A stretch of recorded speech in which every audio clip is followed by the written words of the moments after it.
अस्सलाम वालेकुम and welcome.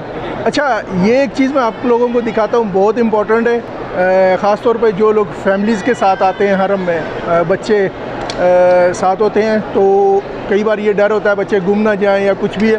तो आप लोगों को एक चीज़ दिखाता हूँ जो आपके बहुत फ़ायदे की है। आप जैसे ही अंदर आते हैं ना, तो राइट साइड पे आप लोगों को ये रिपोर्ट मिलेगा। ये ख़ास तौर पर मैं बात कर रहा हूँ बाब 79 यानी गेट नंबर 79 बाब मलिक फ़ाद से। ये आपको नज़र आएगा। यहाँ पे आपने नंबर लिखना है अपना, फ़ोन नंबर और साथ नाम लिख के 410 वो आप जब प्रिंट करेंगे ये स्टेप निकल आएगी। ये आप लोगों ने बच्चे के बाजू के ऊपर बांध दे।